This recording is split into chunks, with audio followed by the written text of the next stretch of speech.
Saludos, distinguidos participantes, la Universidad Abierta para Adultos UAPA y quien les habla, la licenciada Gregorina Suero. Le damos nuevamente la más cordial bienvenida a esta asignatura Teorías Generales del Derecho Penal y Procesal Penal. En esta ocasión abordaremos los contenidos que forman parte de la unidad 4 del programa de esta asignatura. El título de dicha unidad es Clasificación de los delitos según la teoría del delito y categorías superiores de la teoría del delito. Los subtítulos son delitos graves, menos graves, delitos leves. Esta clasificación se utiliza generalmente para caracterizar los delitos conforme a su nivel de afectación a los bienes jurídicos protegidos y su correspondiente sanción, la cual será grave cuando el delito haya afectado significativamente un bien jurídico y leve cuando el delito ha producido una mínima lesividad. Teoría del delito, categorías superiores. El resultado de la evolución de la labor de sistematización de la teoría del delito ha sido la construcción de 4 grandes categorías, como son la tipicidad, la antijuricidad, la culpabilidad y la punibilidad. Estas son las categorías que precisamente han permitido aportar un estándar de definición del delito que, con más o menos matizaciones, es asumido en el actual estadio de desarrollo de la dogmática. Delito es el hecho típico, antijurídico, culpable y punible. La categoría de la tipicidad se refiere a la descripción de los elementos que configuran los delitos, en el sentido de la delimitación de las conductas punibles de las que no lo son y las conductas punibles entre sí.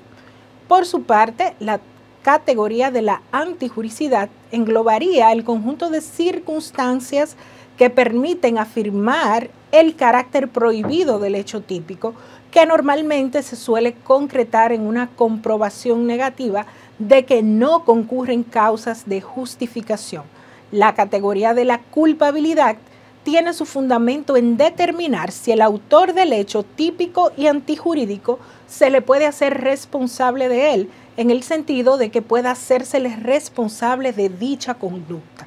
Por último, la categoría de la punibilidad aparece referida al conjunto de circunstancias que permiten que un hecho típico, antijurídico y culpable, además, sea efectivamente sancionado por concurrir las condiciones objetivas de punibilidad y estar ausentes las excusas absolutorias.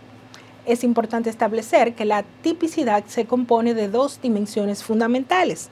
La primera es la tipicidad objetiva. En esta etapa se analiza si la acción objetivamente considerada se corresponde con exactitud con aquello que de modo abstracto se regula en la norma.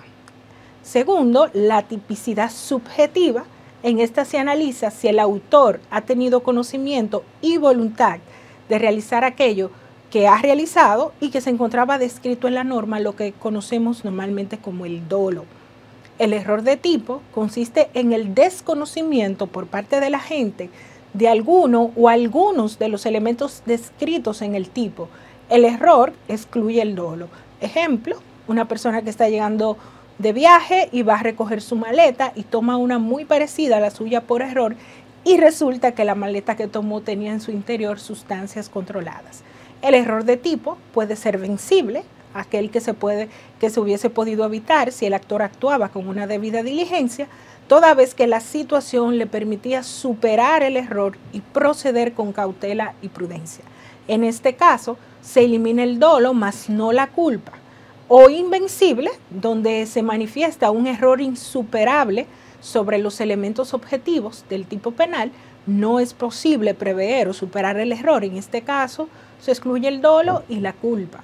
También existen clases de error, como error en el objeto de la acción, error en la persona, error en el golpe o aberratio ictu, y error sobre la relación de causalidad o dolus generalis.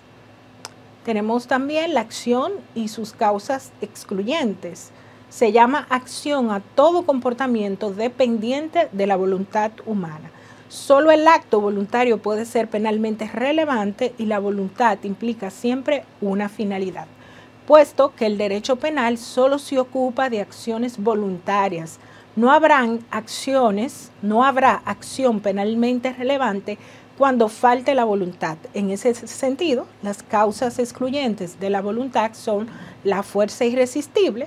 La fuerza irresistible es una condición de fuerza proveniente del exterior que actúa materialmente sobre el agente y el agente opera como una masa mecánica.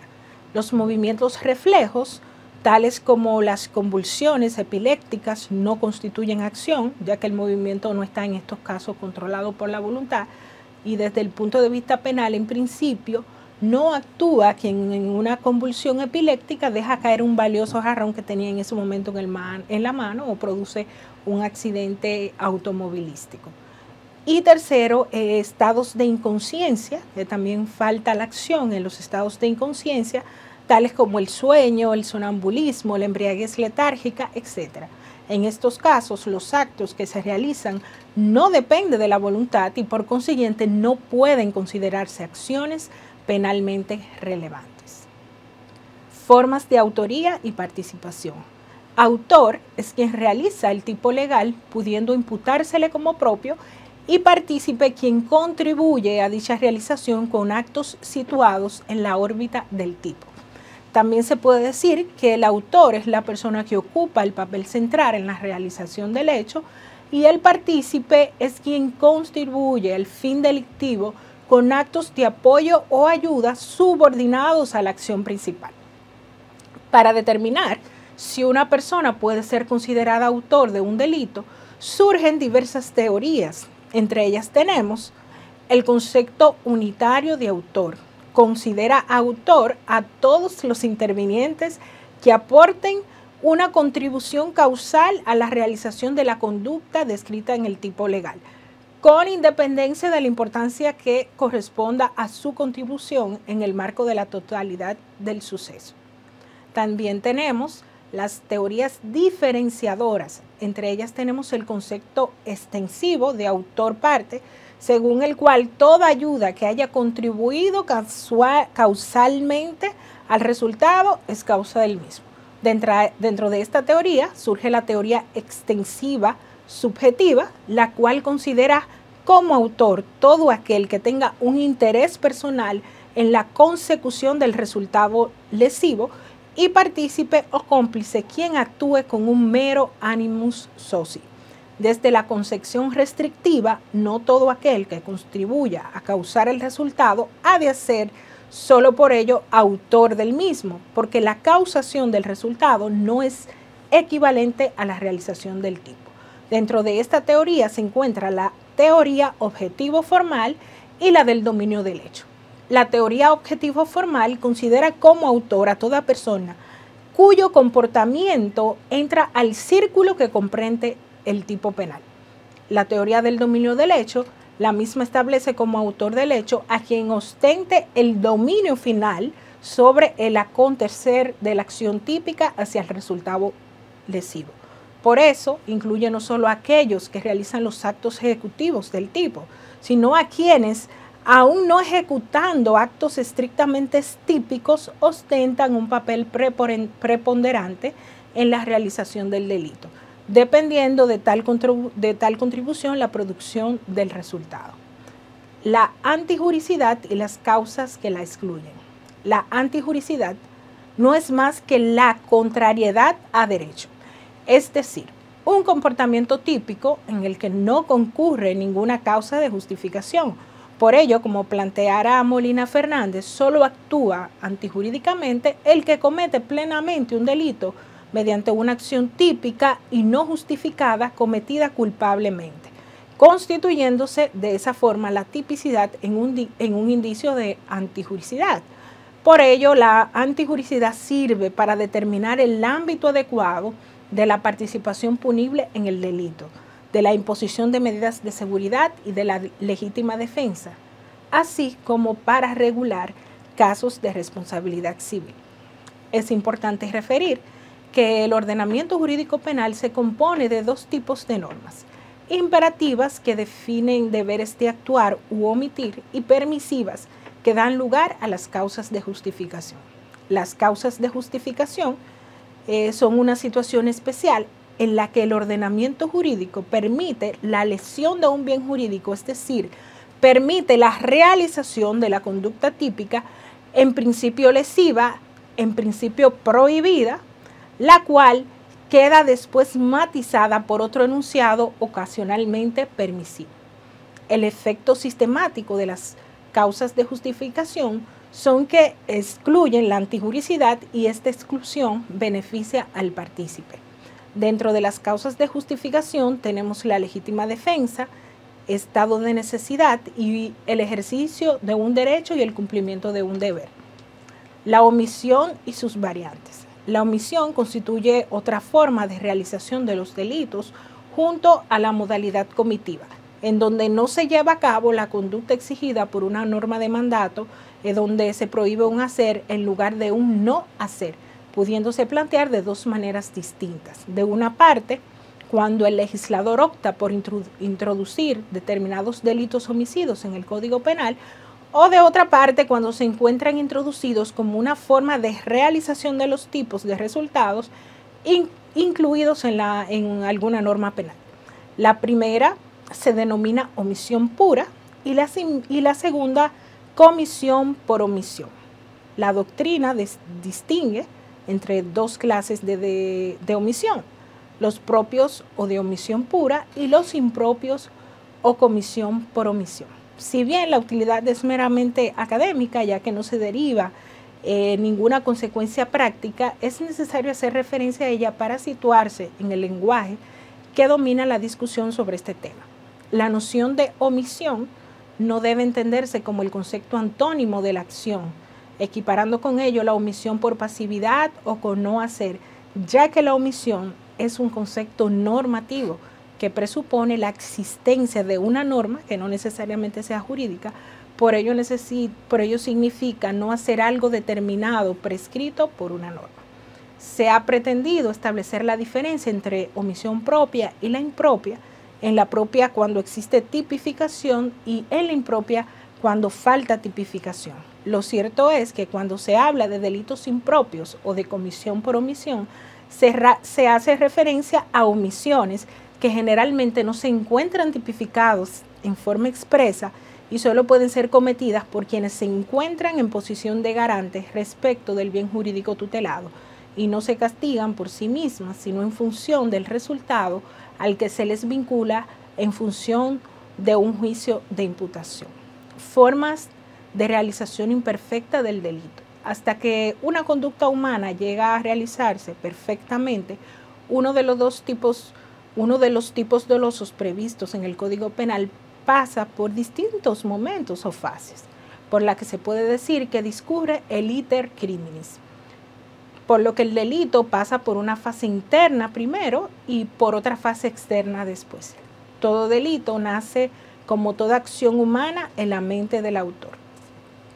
La deliberación puede ser más o menos breve e incluso faltar, pero la resolución más o menos lúcida es presupuesto de todo hecho doloso. Ahora bien, en sí misma la fase interna no puede ser objeto de castigo por el derecho, sino en cuanto se traduzca en una fase externa y en ciertas condiciones. En el derecho penal moderno se parte de la distinción liberal entre moral y derecho, que prohíbe a este la regulación de los pensamientos y limita su esfera de acción al terreno social de los actos externos. En la fase interna vemos la ideación, deliberación y decisión o resolución, y en la fase externa se encuentran los actos preparatorios, el principio de ejecución, donde se evidencia la tentativa, la consumación y el agotamiento. En el caso de los actos preparatorios, en principio no son punibles salvo que el legislador disponga de manera expresa la punibilidad de los mismos. La tentativa constituye la ejecución de un delito que se detiene en su punto de desarrollo antes de alcanzar el grado de consumación, o sea, antes que se haya completado la acción como típica. Para Muñoz Conde, el fundamento de la punición de todos los actos de ejecución, idóneos o no, del delito tiene que ser necesariamente unitario y responder a la misma finalidad política criminal y preventiva que preside todo el derecho penal. La tentativa no es más que una causa de extensión de la pena que responde a la necesidad político-criminal de extender la amenaza o combinación penal prevista para los tipos delictivos para el caso de consumación de los mismos a conductas que ciertamente no consuman el delito, pero que están muy próximas a la consumación y se realizan con voluntad de conseguirla.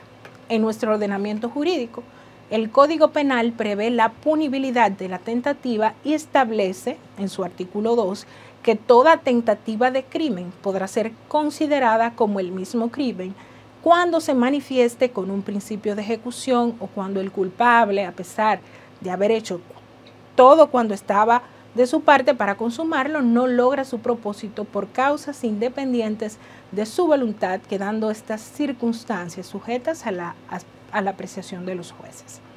Esta descripción de la norma distingue varios elementos. Primero, que se manifieste un principio de ejecución. Segundo, que el autor haya hecho todo cuanto estaba de su parte para consumar el delito. Y tercero, que haya intervenido una causa contingente, es decir, una causa ajena a la voluntad del autor que evita la consumación del delito. La doctrina distingue varios tipos de tentativa. Está la tentativa acabada, se da cuando el autor ha realizado todos los actos necesarios para la consumación, por esta no se realiza. La tentativa inacabada se da cuando el autor no realiza todos los actos necesarios para la consumación del delito. Y también se distingue la tentativa inidónea o delito imposible, de donde deben entenderse aquellos supuestos en los cuales, ya sea por la inidoneidad de los medios empleados, por la del objeto o bien por la del sujeto, la conducta era desde un principio inadecuada para llegar a la consumación del delito que se pretendía realizar. Hemos concluido con esta parte de la unidad. Le motivamos a que profundicen sobre los conceptos que hemos desarrollado para que puedan fortalecer sus conocimientos en teoría del delito. Nos vemos en una próxima cápsula con el resto del contenido de la unidad.